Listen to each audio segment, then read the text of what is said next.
Hello, and welcome to today's webinar. My name is Heather Boucher, and I'm the President and CEO of the Washington Center for Equitable Growth. And I'm really pleased to welcome you all today to this webinar where we're going to discuss the book Recession Ready, which we released over a year ago, Equitable Growth and the Hamilton Foundation. So before I get started, one note of housekeeping. I want to note that unfortunately, the Chicago Mayor, Lori Lightfoot, is no longer able to join us today due to the situation in Chicago. So instead of ending at 3:15, we're going to end a little bit early.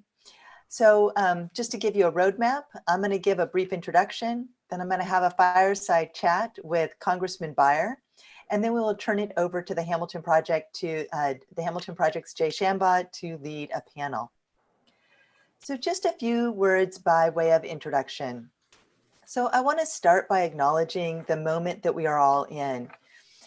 Recent police violence against Black Americans and the ensuing protests across the nation have again underscored our nation's deep-seated inequalities, both racial and economic.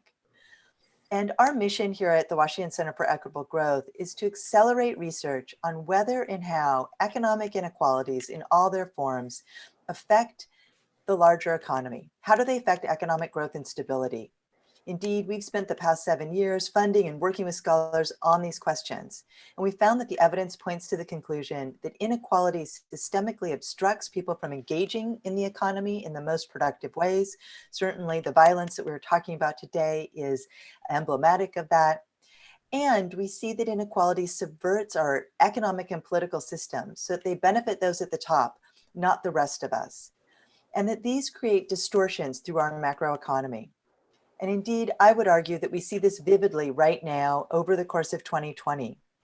Our nation's lack of focus and inability to craft policies that would create resiliency across our economy have meant that the coronavirus pandemic, which has now killed over around 110,000 Americans, has been especially devastating relative to our economic competitors. For too long, we have failed to ensure that all workers have access to workplaces that protect their health and the health of their consumers. And we can see how this is part of what's behind this human toll today. We can also see how that pain is falling particularly hard on Black and Latinx people who, as a result of pre-existing racial inequalities, including health disparities, wealth and income gaps, and occupational segregation, especially into essential industries, we can see how that means that they are dying in greater numbers and their communities are being disproportionately affected. At the same time, this coronavirus crisis has turned into a grave economic crisis.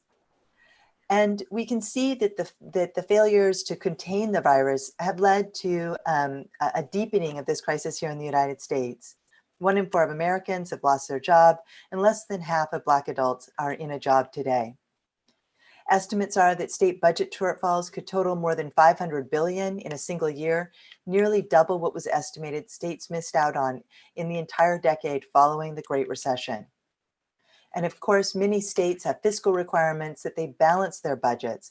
And this is forcing governors to make budget cuts in a time when we actually need those state governments more than ever to help deal with the coronavirus crisis and the ensuing economic crisis. This too will affect communities, especially Black Americans and Latinx communities who are more likely to work in the public sector and are being disproportionately affected. So the policy response so far has provided relief, but we see that there is still much more to be. And I think there are grave concerns that if we do not continue to act, many workers and their families will become increasingly desperate, and that will raise the likelihood that they will accept working conditions that will mean that more workplaces become hotspots for the virus. And of course, if that happens and we close down again, that would be, the economic cost would be enormous.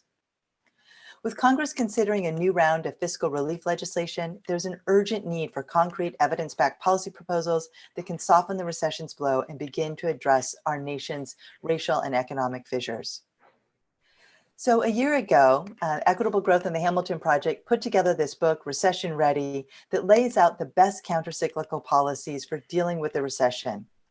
Our hope was that policymakers could do this before the next recession. But of course, while hope springs eternal, we weren't able to do that. But we do have good ideas that can be put in place right now. And today, I'd like to introduce a policymaker that's been working very hard on these issues. Representative Don Beyer is a Democrat representing Virginia's 8th District in the U.S. House of Representatives. He serves on the powerful House Ways and Means Committee.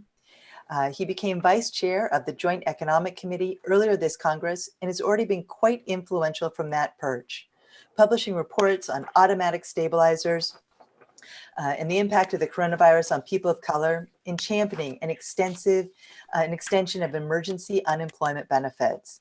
So, Congressman Beyer, welcome. Dawn, it's great to be with you here today. Thank you, Heather. Thank you, Dr. Boucher. Yeah. It's fun to be with you. And thank you for laying out the challenges our nation faces so clearly. Oh, it's their grave. And I'm so happy that I have you here to talk with us all today about this. So I want to start us off by giving you a couple of moments to talk about the moment we're in, which I think is so germane to the work that we're doing to try to address the recession. So can you just spend a couple of moments giving some of your reactions to the police violence and the social unrest and how we think about the role of racial equity as you're thinking about economic policy? You know, I just drove by this wonderful, largely African-American church a block from our home, Alfred Street Baptist. And they have a long banner outside of all the African-Americans who've been killed by police, and not all of them, but the ones that everyone knows the names of. And it's an astonishing list. It's a very sad time, but there's so many things that make me hopeful. I'm just old enough to remember all the civil rights activity of the 60s, and there were very few white people as part of that. And now it's my children and your children that are down there. We have a rally this afternoon that will be largely white protesting this. But really interesting and relevant to the recession ready, when I took over as vice chair of the Joint Economic Committee, House leadership, Speaker Pelosi, Steny Hoyer, took me aside and said, stock market's 29,000 and unemployment's 3.5%. Please look deeper at what's really going on in the economy. We'll celebrate those things, but that's not all. And immediately we come to the massive income inequality and wealth inequality, which was silent to those people not affected by it. And now, 3 or 4 months later, the coronavirus crisis has really just demonstrated in the most painful way how that economic and social inequality plays itself out. It's so interesting that you would start there because seeing that connection to the way that racial inequality plays out on the streets, plays out in policing practices, and the ways that people have access to being able to trust that government is on their side, and the parallels, at least in my view, with whether or not people believe that they can trust that government is on their side to help us through the economic crisis it's so important, I think, to keep front and center as we're thinking about how to deal with this recession. As an economist, as I'm thinking about some of the big economic questions, I'm really worried about how this will affect the least among us, how our failures to help the least among us actually means that the recovery will be slower. I wonder if you could spend a couple minutes telling us about how at the JEC or in your work, you've been thinking about the scale and scope of this recession and where you would start in terms of the questions that you're asking and how you're thinking about that starting place in your approach to the policymaking. Well, I back to the racism too. I definitely think that culture follows policy structure. And when we get the policy right, it's going to change, hearts and minds. So let's think about how the economic policies of the last decade, or last many, many decades, have worked systematically to enrich the people at the very top and to keep the ones farther down. So there's the short run and the middle run. And the short run is trying to make sure that those people that are way disproportionately affected, people of color, the working class, have enough money to survive. We see that people with good educations, all of us on this call, can work from home. But if you have, I think they said the last week of March, the target week, those with a high school education or less, only 20% could work from home. So they're out there on the construction sites and the fast food restaurants and the service industries. And then they're coming home to crowded homes often. And so their the death rate of an African American in America is from COVID virus is 5 times that for a white American. So we've got to right away think about how do we support them through the coronavirus. And I think the biggest single thing was be the extensive unemployment insurance. So tell me a little bit about the work that you've done on unemployment insurance. I mean, I couldn't agree with you more. As an economist, I think that's one of the most important policies for the recession, for any recession. But tell me a little bit about your work thinking about unemployment benefits and particularly why you think they're such an important automatic stabilizer. Well, to begin with, it was very good in the first packages that we put together, largely, almost completely bipartisan, that we added the $600 bonus. Because many states' unemployment insurance just isn't enough to feed yourself or pay the rent. So we were helping an awful lot of families get through. But we also know that most of this runs out July 31st, June 30th. And the Congressional Budget Office says 9.5% plus all of next year, all of 2021. I've seen, they say it could still be 9.5% at the end of next year, a year and a half from now. So we've got to make sure that we're planning for that. Now, in the last Great Recession, I think statistically, they said that they re-upped unemployment insurance 13 different times. That's 13 political battles between the House and the Senate and needing 60 votes and the president. And the political costs and just the insanity of doing that really pushed us towards automatic stabilizers. On the Joint Economic Committee, we started with Professor Jay Shambaugh and continued with Professor Jason Furman. And every wonderful economist we talked to said, think about stabilizers, because you want something that avoids a political fight, that is there when you need it and isn't there when you don't need it, and gives you the opportunity to titrate it by state. Because as I've often pointed out, Nevada's unemployment rate is much higher than Virginia's. Virginia, we have lots of federal employees, military, defense industrial base, and the like. We're likely to recover more quickly. They're likely to need the help a lot longer than we do. Yeah, and because we are one nation, of course, the extent to which there's some states that recover slower, that actually affects demand across the country. It affects demand for goods and services in other states.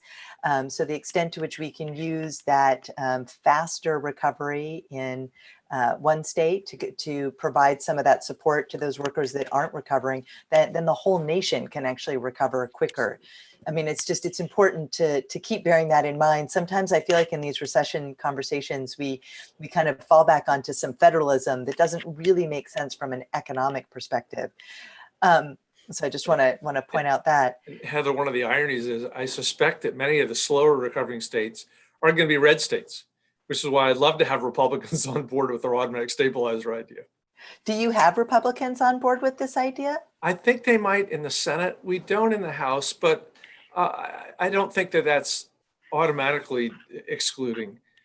We've been scattered. Everybody's working by Zoom. So as we get back together, as we fight for the next one, I think we'll try to do that. Yeah. Well, and it's hard to pull your colleague aside on Zoom and have that one-on-one conversation.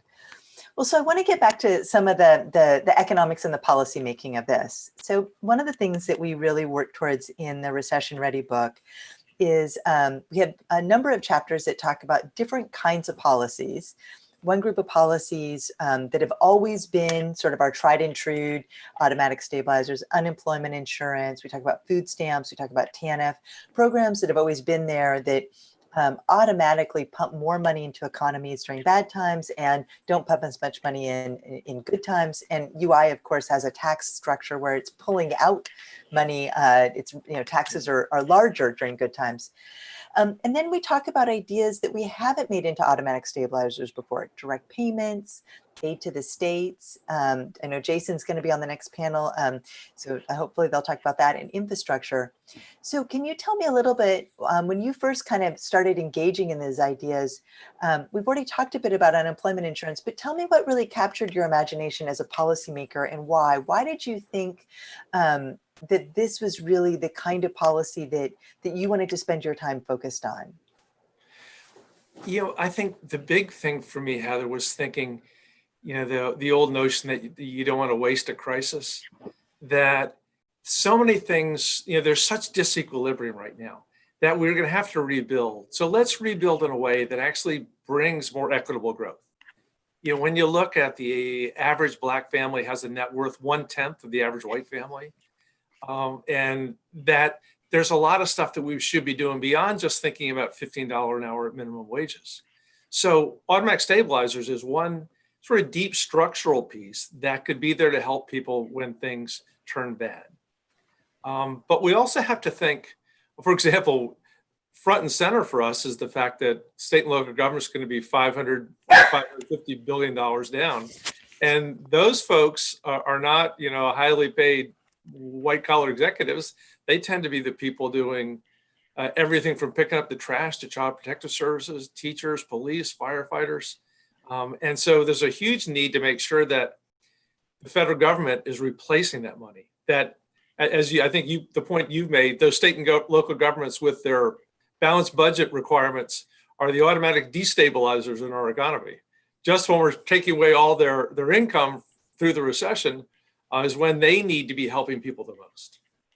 Well, and certainly because of the unique nature of the crisis right now with the coronavirus, I mean, states and localities are having to come up with plans to help people in their communities cope. They're having to figure out how they're going to deliver services to people that are homebound or, really need to be more careful about catching, although everybody needs to be careful about catching it, but some folks who are, have problems with their immunity. I mean, these are issues that states and localities are having to deal with. And so to constrain their capacity to act right when their communities need them the most seems especially misguided. But of course, after the Great Recession, one of the things we saw was that states cut back their employees markedly. And in fact, it wasn't until just the last couple of year or so that we actually saw those come back to their pre-recession levels. And we talk a lot about the student debt crisis, and we always need to remind ourselves that some of that is because states cut funding for higher education. And so they push that burden onto families. So you think about the recovery and kids today that are, graduating from high school virtually, who want to go to their state university, who may even have to go virtually, but may have to pay more because their state can't afford it, take on more debt, but there are these multiple burdens that we're putting on young people. And this too is going to disproportionately hurt children of color, in communities all across the country. I'm very worried about those long-term implications for state and local budgets. There's so much here that is frightening. We tend to talk, well, at least in our Democratic circles, about the working poor and African Americans, but we also have to remember the rural poor, who are both Black and white, but who now don't have rural broadband. Their children who are staying home from school are being denied the higher quality education we're getting in the suburbs and in the cities. One of the things that's worried me most, I worked a food bank last week in Arlington, Virginia. And for as long as I was there, you couldn't see the end of the line. And they said one of their great challenges is they always got the extra food from the restaurants that are all closed. So they're having to turn to their state and local governments to fund the food they need to feed all these people who don't have any income. And one of the other essential roles of state and local government is the people that we left out. We said you had to be a citizen of the United States. Well, we got a lot of people here that are not citizens. They may be green card holders. They may be temporary protective status. They need to eat too. They weren't getting the $1,200. They're not getting the unemployment insurance. So as you're thinking about the HEROES Act and the next packages and the debates that are happening, do you think that, and I know that automatic stabilizers weren't included, or that unemployment wasn't made so that it would continue on until the unemployment rate came back down as a part of the HEROES Act. But do you think that there's room to keep having this conversation on the Hill, that we could actually keep things like aid to the states, expand food stamps, or continue those higher payments for unemployment insurance, that we could keep doing those until the unemployment rate came down? Do you think there's appetite among your colleagues to do that? There's enormous appetite on the Democratic side, on both House and Senate. And I know Minority Leader Schumer, Speaker Pelosi, they've all expressed a sustained interest in automatic stabilizers. They know what it's like to go through these political fights and have to give up something every time. I'd love to get our Republican colleagues on board also. Our HEROES Act was $3 trillion. The buzz on the Hill right now is Republicans may go for as much as $1 trillion, but $3 trillion was going to be barely enough. We didn't think that was the last package. And while we celebrate in the short run this good news, quote unquote, 13.3% unemployment, despite the 3% misgivings of the BEA, we have to realize it still is 25, 26 million people unemployed right now. And if we take our foot off the gas, it's going to be 2011, 12 again, when we took our foot off the gas after the Great Recession, or 1936 in America. We can't slow down until we've really pulled the economy out of this self-proclaimed, government just prescribed recession. Well, and it's so important in this recession, because the crisis itself was caused by the fact that, initially that government and policymakers told people, hey, for the health of us all, we need to socially distance, we need to shut down these businesses, we need you not go to clubs, we need you to close those restaurants, to then abdicate that responsibility to continue to make families whole, to make sure that there's still money flowing through communities so that those businesses that are sort of still, I think of all the small restaurants in my neighborhood that are still sort of hobbling together through doing takeout. You take away the income of people who are out of work to be able to afford that.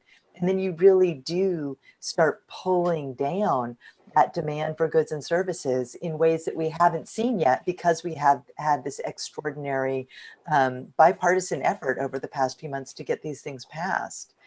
One thing that I know some folks on the Hill are very concerned about is the ability to pay for these things.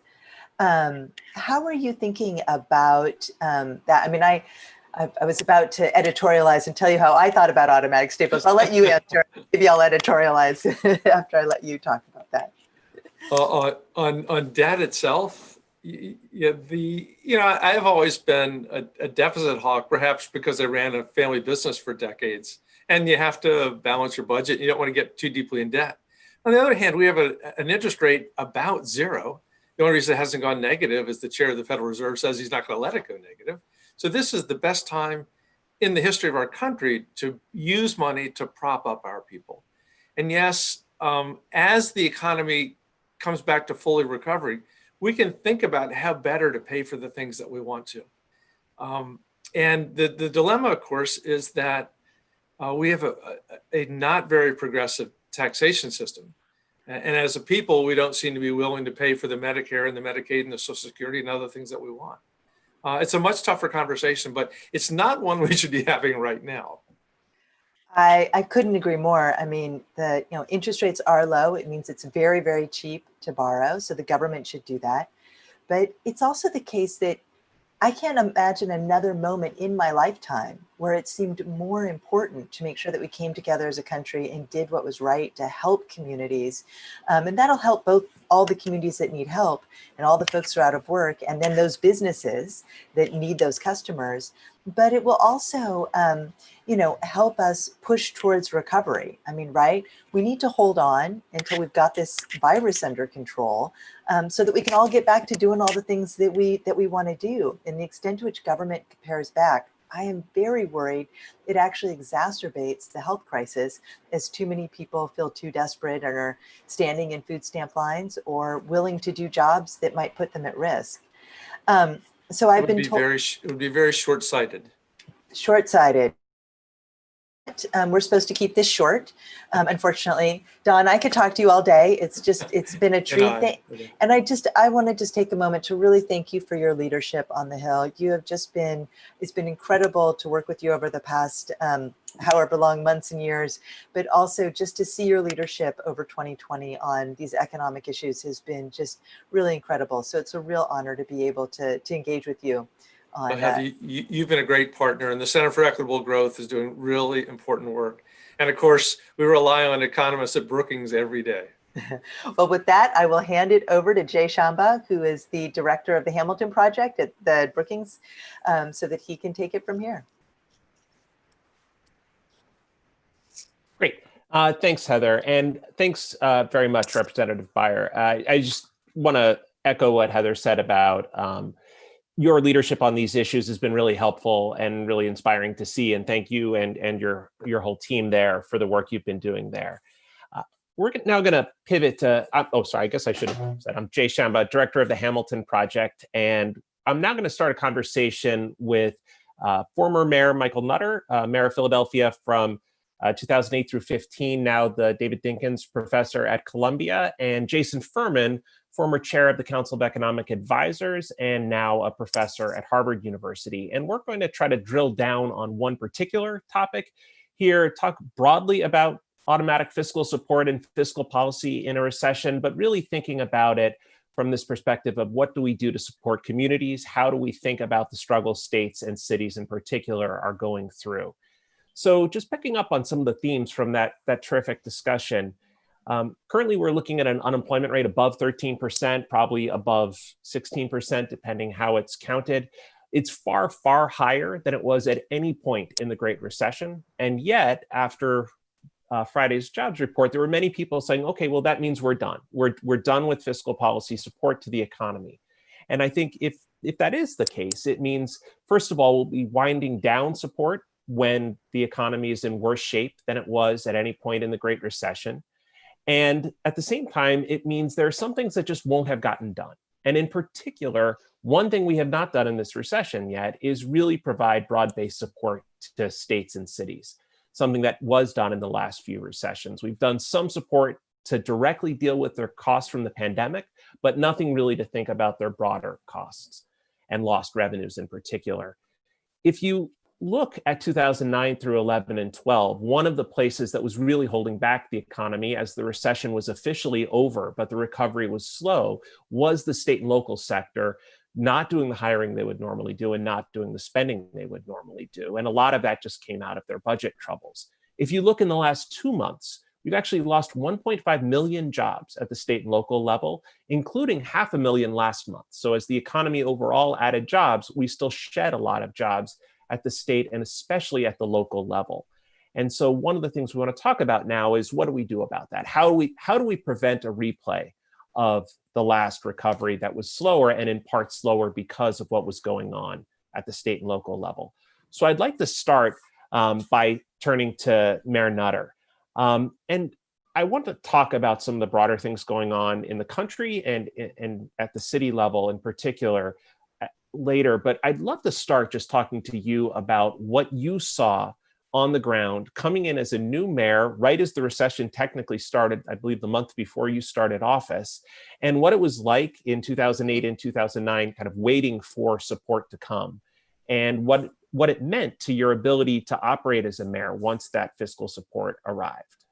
Well, Jay, thank you, and I'm pleased to be on this panel. And I thank the Congressman and Heather, Dr. Boucher, for the earlier discussion. I'm sure we'll touch on some of that. Jason certainly will have his perspective, but I mean, we did experience it, pretty much in real time. No one knew that the recession had started in December of 2007. I came into office in January of 2008. So at that time, it was kind of, hey, here's a new mayor, campaign of reform, kind of happy days are here again, and here we go. We weren't flush with money, but we had some money, and we started making investments. And it wasn't until that spring into the summer that we started noticing some signs, but still didn't know that there was a recession. And so in August and into September, that's when it really hit us, and it was clear that there were problems, and then the rest of that year. Fortunately, President Obama got elected and immediately went to work in January, February of 2009. But we had massive cutbacks in service. We did our best not to lay people off, and that's not to contrast Philadelphia with many of the other cities that had massive layoffs. And we raised taxes numerous times, both for the city and then subsequently the school district of Philadelphia, which was helped by the economic recovery funds from the Obama administration, but then because of its own financial circumstances, then went into its own financial spiral. So it was 4 years, 8, 9, 10, 11, into 12 of constant cutting, constant raising taxes, and really having to be careful how we took care of the taxpayers' money. It was a mess, quite honestly. I mean, that's a technical term, but it was really tough. And all of the mayors, all the cities across the country were going through the same thing. So, given that history and the differences now with COVID-19 and then the events of the past week, 10 days, this recession, which we're now officially in a recession, seems tougher, harder, deeper, with a greater impact. You just said 1.5 million public employees losing their job. And again, Jason will know this better than me. I think the number back in the Great Recession was about 700,000. And the government didn't make people close their businesses, as Heather talked about. The government made everyone basically stay home, unless you were an essential worker, worked in a supermarket, a pharmacy, or somewhere in that situation. So I don't get it. Why the federal government doesn't think they have a role to play in helping cities and states, or that PPP or other measures are the be all and end all of their work. What's really getting ready to happen, I'll close with this for this moment, is cities will probably have to raise taxes again on the same citizens who can't afford it in the first place. That makes no sense whatsoever. Thanks. Although I guess it's not the happiest note to end on, but I think it's an important I'll one. try to do better later. I don't know. It'll be easy. Jason, turning to you, I want to talk about you. You obviously were sitting there as the recession was raging and trying to figure out what to do with fiscal policy. And one of the things that was done at the time was more state and local aid. And I wanted to just hear from you a little bit about kind of the importance of aid to states and local governments on the one hand, and how you might see as making that automatic so that we are not in a situation where we are waiting for someone to get around to doing it next time. It's something you wrote a chapter about in our book, Recession Ready, last year. Just hearing from you a little why it's important to make it automatic, why you would do it, why it's important, do you think? Great. Thanks, Jay. Thanks, Heather. And thanks especially to Congressman Beyer for his leadership on this issue. This used to be a topic that nerds talked about in nerdy corners. And I'm just thrilled that Congress is taking it so seriously. Nothing ever happens very fast in Washington, but to move from in a year's span from a book to actual legislation being put forward, advanced, and supported by influential people is very, very fast by Washington standards. Unfortunately, very, very fast is needed right now, given how quickly this crisis is unfolding. I, over the years, have often gotten the question, what do you most regret from your time in the Obama administration? I certainly regret that we didn't pass common sense immigration reform. I regret that we weren't able to do cap and trade for climate change, which we tried to do in our first year. But both of those, a huge amount of effort went into them. And they're definitely more important even than automatic stabilizers. Now, the one place where I felt, just partly even my own fault, was that when we did the Recovery Act, we did a good job of having an initial response to the crisis, but we put ourselves in a position where we could be held hostage going forward, where that response could end prematurely, and where we didn't do anything to help with the next recession, the one that we, whose aftermath and consequences we're dealing with right now. And, in part, that's because it's politically difficult for all the reasons that Congressman Beyer was talking about. But in part, we hadn't actually worked out the details of what we wanted to do. And everything was being legislated so quickly, and Congress didn't quite know how to write it all down. And, this volume can't solve the political challenges, but it has, I hope, helped solve a lot of the technical challenges. And meaning now the obstacle is just merely political will. In terms of state and local in particular, macroeconomics is notoriously hard to get very precise estimates of anything, because you can't really run experiments where like this economy gets an interest rate cut and that economy gets an interest rate increase, and then you compare them. We did give different amounts of money to different states last time. Part of those differences were sort of quasi-random.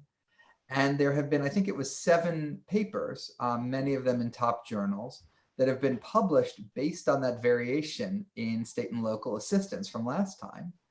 And they have very robustly and consistently found that state and local assistance had a large multiplier, at least $1.7 of GDP added for each dollar of assistance to states and localities. And note that calculation is just about GDP. Doesn't tell you anything about what the dollar itself is buying. So you're getting an extra $1.70 of GDP or more, and you're getting more teachers or more parks or more healthcare or more whatever it is that states and localities do. Matt Fiedler and I and Willie Powell put together a proposal for the federal Medicaid match that would make that match a function of the unemployment rate in states. It has a number of advantages. The Medicaid match is already changed every year based on economic conditions. It just is based on how your income compares to the average. So that has not counter-cyclical. This would make it counter-cyclical. It's a straightforward formula we put forward. The dial we recommended would on average close about 2/3 of the budget gap in states during recessions. And it would mean that, the heroic effort we did in 2009 and 10 to get assistance, but then in 2011, 12, and 13, that assistance was gone. The growth rate was 0.6 percentage points lower per year for 5 years, I estimated. We could avoid falling into that problem again. So Medicaid is, I think, an essential tool that we have because it's related to health. It's already matched with the states to do this going forward. Great. Thank you. That's helpful as a specific way we could combat some of these problems. I want to bring things kind of forward to today a little bit and think, Mayor Nutter, turning to you, looking at what cities are facing today, and you touched on this a little bit in your last answer, but they're facing a pandemic, they're facing a recession, as we said, a recession that we literally engineered effectively. They're also coming out of facing very, very broad inequities that both the pandemic and the recession have highlighted in some ways, where you've got African-American communities that are more likely to be essential workers and more likely to be infected by the pandemic, and also facing 17% unemployment, right? The unemployment rate going up last month, not down like it did for the country overall. And so I guess I'm just curious how you see the challenges mayors are facing today, especially relative to what you were facing, and what type of help you would want for them coming from the federal government, and what you worry about if it doesn't come. Well, a couple things. Part of what I worry about is, to some extent, unfortunately, some of what we just saw in the past week and continuing in America, although the last few days have certainly been very, very peaceful in just about all the cities across the country. You cannot separate now the events of the past week or so from the impact of COVID-19 and the even longer standing overarching issues of race, excuse me, and discrimination, racism and discrimination that have been long standing, crying out by Black people, Latino people, and people of color for a long, long period of time, combined with everybody stuck in their house for 80 plus days and being unemployed. The official unemployment rate is, with every respect to every economist, the official unemployment rate is never the actual unemployment rate, certainly in many, many cities. It's not the unemployment rate in West Philadelphia, that's for sure. And it's not the unemployment rate in many, many cities, especially for Black people and Black men, in particular, Black women as well. So there's a lot of pent up anger and frustration without support from the federal government. Those who can least pay are going to see their taxes raised. They're also going to see a cutback in services. Mayors are having to make some pretty tough decisions, which unfortunately, many of which will fall even harder on people who are lower income, lower socioeconomic state of life. And so, again, we really do need the federal government to stop debating whether or not cities and states need funding, or we're going to wait and see what's going on. Job training. We see every measurable sector of society, its deficiencies laid bare by COVID-19. When back in March, K-12 systems and higher education systems said, okay, we need to, for social distancing and contain the disease, flatten the curve. Okay, everybody go home. We're going to do remote learning. Great. If you have access to the internet and a computer, which again, in Philadelphia at least, it was shown to be the case that many of our students do not have access to the internet and don't have a computer. And so the district went out and bought 50,000 Chromebooks. I applaud that, but literally it took a pandemic for that kind of situation to happen. And so again, those students, mostly Black and Latino in the Philadelphia School District, will be even farther behind their counterparts in suburban areas and in other places that literally just spend more money and have more resources. So, we've got to bring back some notion that cities, and states are part of the United States of America, and that federalism is somewhat alive in this country. Otherwise, cities will suffer. More importantly, people will suffer. Thank you for that. Jason, along those lines, kind of suffering that would happen, in a perfect world, back in the Recovery Act in 2009, all the Medicaid matching was done automatically forever thereafter, or at least maybe slightly after that. You could say maybe last May, everyone read your chapter in the book and just passed that immediately. But as you said, that would have been kind of light speed action that wasn't really realistic. What if nothing does happen this time? Kind of to Mayor Nutter's point of what he would be seeing at the cities, what are we thinking for both states, but also just the economy overall, if we don't actually find a way to get more support to state and local governments right now? Yeah, I think it has consequences, just to put it in very sterile economic terms, for both the demand side and the supply side. On the demand side, you have a contraction by states and localities of, call it $500 billion. That's a bit more than 2% of GDP. It then has a multiplier. So that takes a chunk off of economic growth, takes an amount off that could delay the amount of time it takes us to get back to where we started all of this by about a year. So in some sense, it sets us back 1 year's worth of economic growth. In terms of jobs, that's a very large number of jobs, could be more than 1 million. A lot of the jobs that have been lost so far have been, appear to have been temporary furloughs, but those become permanent job losses in that scenario.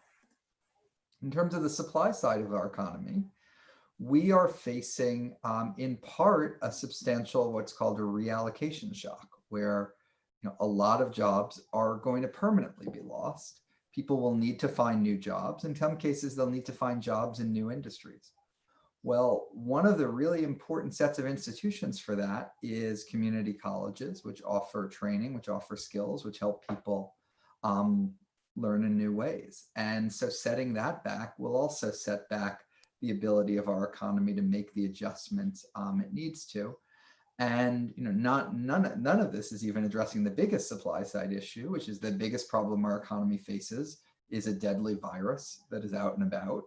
And constraints on states dealing with that deadly virus will have more harmful effect on the economy than anything else I could imagine. And the CARES Act only paid in some states some of the expenses associated with COVID, not even all of them, let alone for replacing the revenue loss.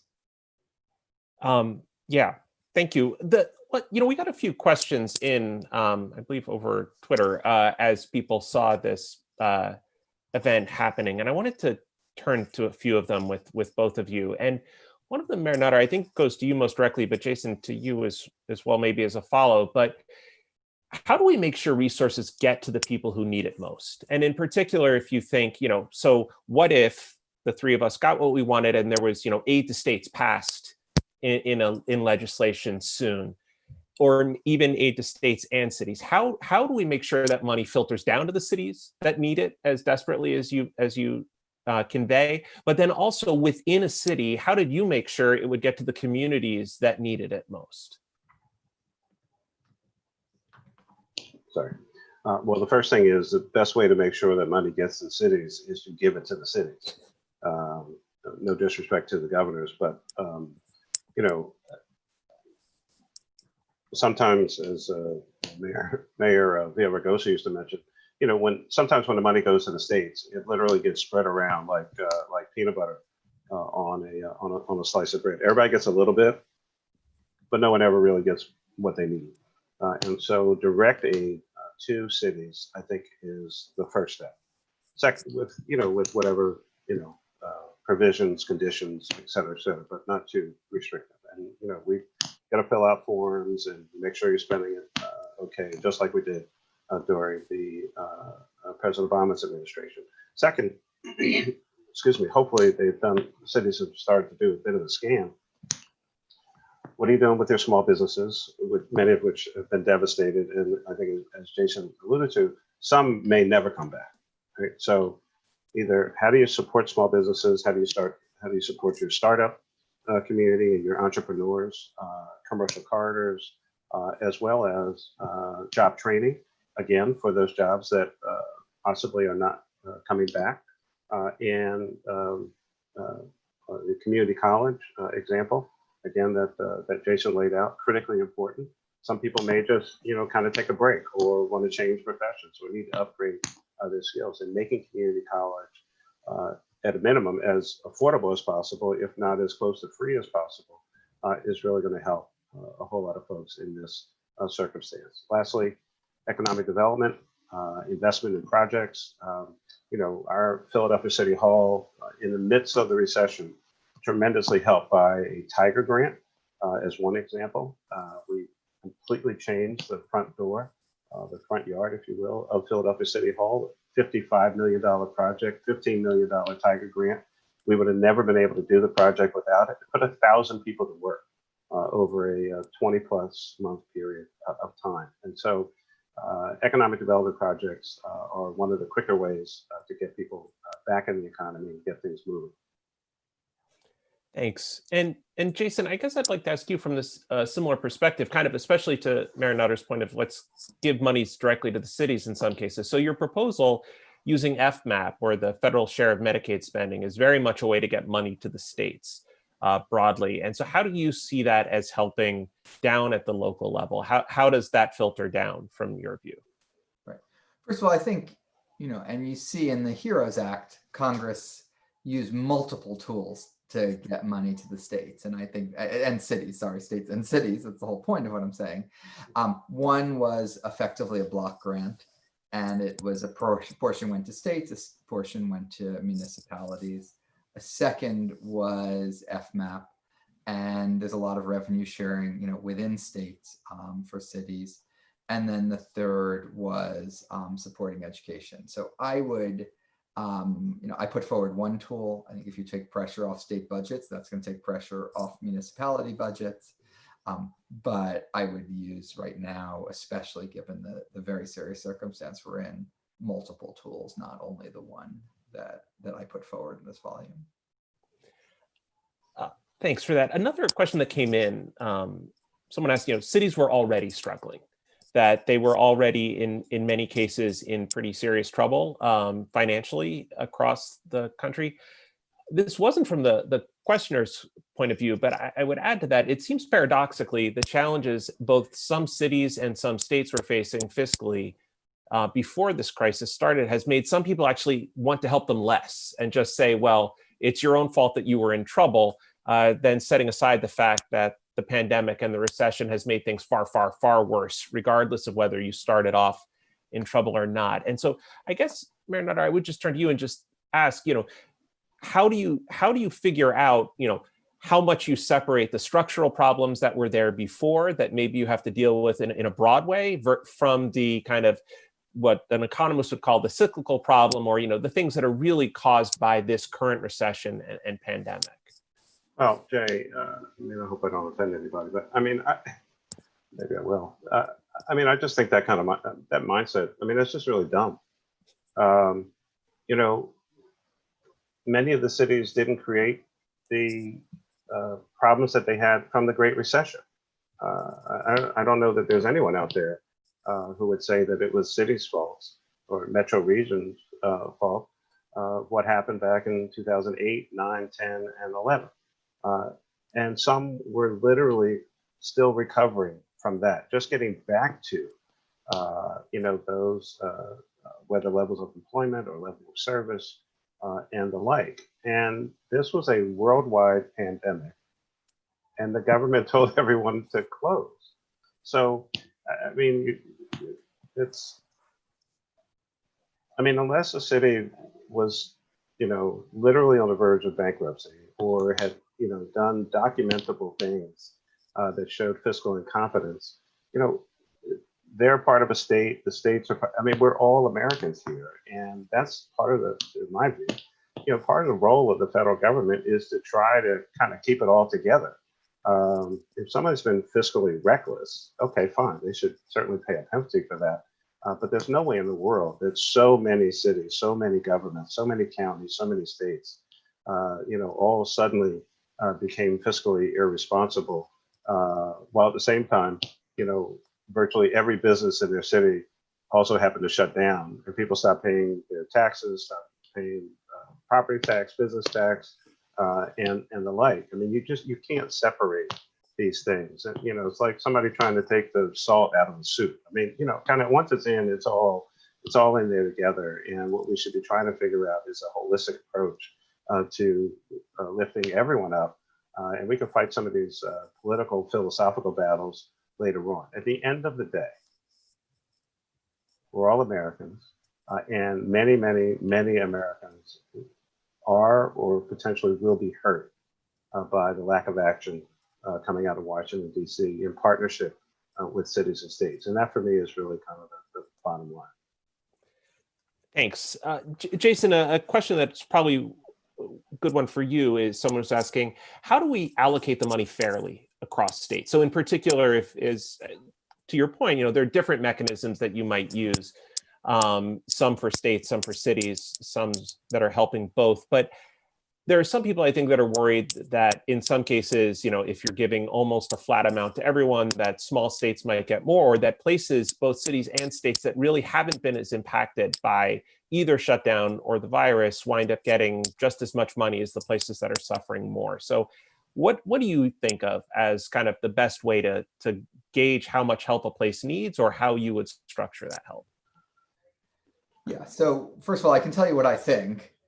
And then members of Congress care more about places than they do about any other aspect of economic policy. So, you can do an incredibly technically nerdy formula for the EITC, and Congress might want to pass your formula into law. You do the same thing for something like this, and it'll get changed a bunch. And by the way, I don't think we should be squeamish about some of those changes. If you have to give a little bit to every state, including the small ones that may not need it as much, in order to get it passed, that's a whole lot better than doing nothing. So I think one should put forward, good ideas, which I'll say in 1 second what that might look like. But I don't think one should be, too incredibly squeamish, because you might end up with nothing as a result of that. I would do it in proportion to economic distress. And in our paper in this volume, Matt, Willie, and I proposed basically your unemployment rate relative to your own state's historic average, with the idea being that it's meant to deal with a state that had a deterioration, was worse than it normally is relative to a structural benchmark. I don't think it'd be crazy to use the absolute unemployment rate. Right now, the two are very similar because unemployment everywhere is so far from the history that any state has had. But I would largely do it on the basis of economic distress. If you think you're dealing with the COVID emergency, there have been other formulas that have incorporated, the degree to which your state has been affected by COVID and the like. I think on a going forward basis, for the part that's trying to replace lost revenue, I would do it proportional to economic deterioration and make it as simple as possible. One question I'd like to ask both of you that I've seen a few people raise around the state and local issue is the question of the fiscal year and the idea that July 1st is the start of the fiscal year for, I believe it's 46 states, and that a lot of cities as well. And is that something we should be thinking of as kind of a cliff or some sort of non-linear, there's going to be a big shift in how they behave, and we need to worry that if the aid doesn't get there before July 1, we're in trouble? Or is it more just, this needs to get done, there's no magic date, we just need to get the help to who needs it? Well, if you want me to go first, but unlike the federal government, cities don't have a printing press in the basement. They usually have in their charter or somewhere in their code, or it's a state statute, that you have to have a balanced budget by the end of the fiscal year. It is on the edge of hysteria that deficit spending really not allowed, certainly frowned upon by the rating agencies. You just start to get in more and more trouble, and your credibility starts to wither. And so cities will be forced, without any additional assistance, they will balance their budgets, but it will be ugly, just ugly. And here's the thing we know about politics. I've been a legislator and the executive. People will take the amount of time that they have available to them, and pretty much right up to the hour and then the minute, which is why having a balanced budget requirement, having a set date is so critical, because it should drive behavior toward a hopefully a logical conclusion. If there's no date, if it's like, hey, we'll get to it when we get to it, who knows what they will do. So I think the cities and the states should keep that pressure on. We have a fiscal year for a reason. We have these laws for a reason, to ensure fiscal stability and fiscal discipline. When the Congress wants to do something, wild horses can't stop them. And when they don't want to do something, wild horses can't make them. They were going to pass PPP no matter what anybody said about it, how it worked, what concerns there were, or anything else. They were committed to it, and that's it. And they need to do the same thing for cities and states, and a little less on the politics, a lot more on the policy. Jason, I'd like to actually flip that question, and along this idea of needing to balance budgets and the fact that the federal government doesn't need to, and that's what makes it able to help the cities and states in this way, and ask, if we do see this recession drag, or even if it's not technically a recession because we've grown some, if the recovery is very, very slow and we have unemployment rates that are quite high and growth low for a while, at what point do we worry about the spending, or is now not the time? Is there a point that you worry that we can't actually provide any more help to this, whether it's to the states or to the unemployed or to the economy more broadly? Yeah, I can't imagine that we'd be at a place where we need to worry. I would always be worried, for fiscal, if all you cared about was fiscal sustainability, you need an economy to pay back your debt. And if your economy goes away, you can't pay back your debt. And, I would almost always be more worried about the economy.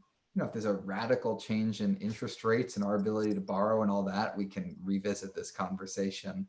But I don't expect that to happen. Don't think we should do anything in anticipation of it happening. The only thing that Congressman Beyer said that just, wasn't 100% up to nerddom was he talked about the nominal interest rate being just above zero. I would have talked about the real interest rate, the interest rate adjusted for inflation, and that's negative, which is to say when we repay money right now, the federal government, we're repaying more in dollars, but those dollars are going to be worth less. And so it's actually effectively a negative interest rate right now. So we have a massive scope to go as long and as big as is needed.